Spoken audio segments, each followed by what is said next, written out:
BCY party అధ్యక్షుడు రామచంద్ర యాదవ్ ఉదయం లేస్తే నారా చంద్రబాబు నాయుడు గారిని విమర్శించడం జరుగుతుంది.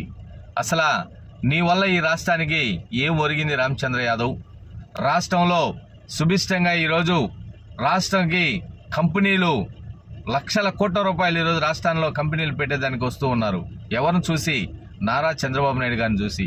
ఈరోజు రాష్ట్రంలో ఉన్న పేద బడుగు బలహీన వర్గాలందరూ కూడా ఈరోజు పథకాల్లో వెనక్కి తగ్గకుండా సూపర్ 6లో ఇచ్చిన పథకాలన్నీ కూడా 16 నెలలకే పూర్తి చేసిన ఘనత నారా చంద్రబాబు నాయుడు గారిది. ఈరోజు పేద బడుగు బలహీన విద్యార్థులకి అదేవిధంగా ప్రతి ఒక్కరు కూడా రేపటి తరానికి ఈరోజు పునాదులు వేసుకుంటూ నారా చంద్రబాబు నాయుడు గారు ముందుకు పోతూ ఉంటే నువ్వు ఎంతసేపు నేను పాదయాత్ర చేస్తాను 175 నియోజకవర్గాలు తిరుగుతానంటాడు. నీ సొంత స్లోయబాల్ కోసం తిరుగుతారే తప్ప రాష్ట్ర ప్రయోజనం మీ వల్ల కాదు. 5 ఏళ్లు జగన్మోహన్ రెడ్డి 5 ఏళ్లు రాష్ట్ర ప్రజలు ఇచ్చారు. 20 సంవత్సరాలు వెనక్కి తీసుకెళ్లిపోయాడు అభివృద్ధిలో.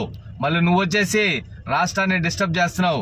రావచ్చు, కానీ రాష్ట్ర ప్రజలు మిమ్మల్ని కావచ్చు, జగన్మోహన్ రెడ్డి కావచ్చు, ఎవరిని కూడా నమ్మరు. ఇంకొక 3 టర్ములు కూటమి ప్రభుత్వమే నారా చంద్రబాబు నాయుడు గారు ముందుకు తీసుకుపోతారు. ఈ రాష్ట్రాన్ని అభివృద్ధి బాటలో ముందుకు తీసుకుపోతారని చెప్పి మేము తెలియజేస్తాం.